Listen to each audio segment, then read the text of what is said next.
Sir कई बार ऐसा देखा जाता है कि बहुत ही कम उम्र में लोग टीन एज में ही बच्चों का बाल पकने लगता है या फिर बाल झड़ने लगता है।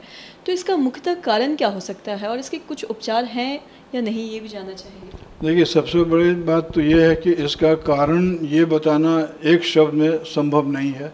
न्यूट्रिशन बहुत बड़ी चीज़ है, खान पान। तो शारीरिक विकास के लिए जो प्रोटीन, कार्बोहाइड्रेट, फैट, ये तीनों का एक संतुलित आहार होता था, आजकल के समय में नहीं है, नंबर एक।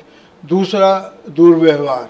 दुर्व्यवहार इस माने में कि बच्चा छोटा है तो क्या, अगर मान लो कि वो गोद का बच्चा है तो चलो उसकी माँ, उसकी नानी दादी उसे तेल भी लगा लेंगी, उसके बाल को कंघी भी कर देंगी, सब ठीक है। लेकिन जैसे जैसे बच्चा या बच्ची बड़े होते हैं तो वो फिर अपने मालिक हो जाते हैं अपने उम्र के साथ, और उनका कुछ कुछ जो व्यवहार है वो पिछले समय के व्यवहार से बड़ा ही भिन्न होने लगता है। और ये एक सामाजिक स्तर पर ऐसा है कि आप उसे रोक नहीं सकते हैं।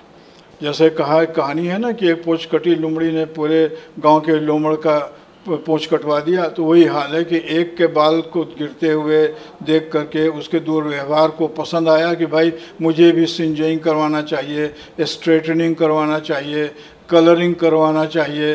तो ये सारी चीज़ आप ये गौर करो कि बाल भी आपका शरीर का एक अंग है। आप उसके साथ ये जो दुर्व्यवहार करोगे कि उसकी प्राकृतिक शैली जो है, बाल की नम्रता और बाल का कोमलता और बाल का अपना रंग, अपना रूप अपने कंट्री के अनुसार, तो वो भी नष्ट हो जाती है। आप उसे पहले ब्लोंड करवा देते हो, यानी उसके जो कालेपन को नष्ट करके उस पर आप हरा रंग, लाल रंग, पीला रंग ये सब चढ़वाते हो। तो आप बताओ कि उसके जो पिगमेंट के साथ जो आप छेड़छाड़ कर रहे हो, तो ये कहाँ तक प्रकृति को स्वीकार होगा। ये एक कारण है। दूसरा कारण जो है वो सही बात है कि बाल के साथ अगर थोड़ा सा भी आप ध्यान दें, तेल का मतलब ये नहीं है कि सर पर इतना तेल लगाएं कि तेल आपके शरीर पर टपकने लगे, नहीं।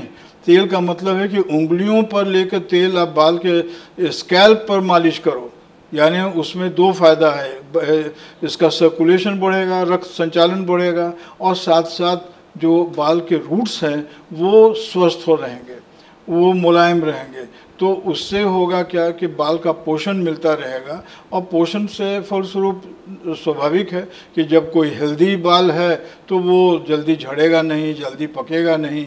अब वंशज की बात कि किसी किसी परिवार में देखा गया है कि बहुत कम उम्र में ही बाल पक जाया करता है, तो वो चीज़ एक अलग बात है। तो वैसी स्थिति में जब बाल पकता है तो उसका भी कोई उपाय तो है नहीं, इसलिए कि आजकल सबसे सरल उपाय है कि डाई करवा लो, डाई कर लो।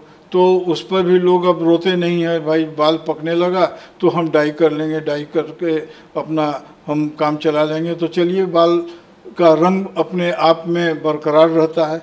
लेकिन ये बात सही इसलिए नहीं है कि डाई एक बार किया, दो बार किया तो उससे अगर आपको एलर्जी पैदा हो गई तो बाल के साथ साथ आपका स्किन, आपका चेहरे का स्किन, उसके बाद छाइयाँ, उसके बाद कृत्रिम तरीके का प्रॉब्लम जो है आपको शुरू हो जाएगा।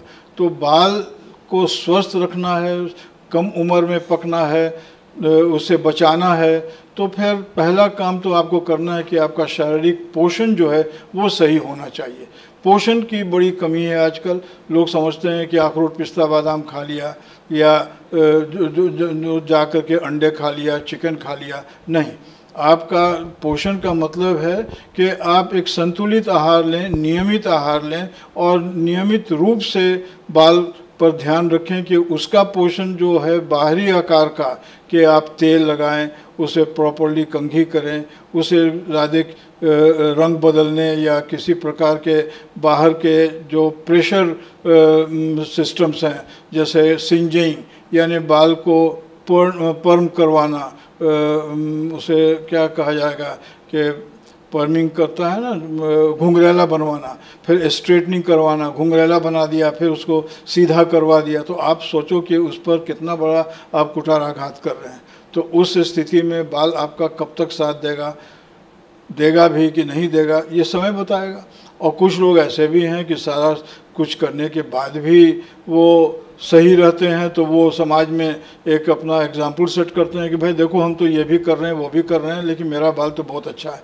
लेकिन वास्तविकता क्या है कि वो क्या कर रहे हैं क्या नहीं कर रहे हैं, अगला जो उनके सामने बैठा हुआ है वो सही मायने में तो जान नहीं रहा है। इसीलिए समाज में अपने से दूसरों की बात सुनकर और तुरंत स्वीकार कर लेना, अपने शरीर पर उसका इस्तेमाल कर लेना, ये मेरी समझ से गलत है। हर आदमी एक इकाई है और एक इकाई जो है उसकी अपनी महिमा होती है, उस इकाई को आप नष्ट ना करें।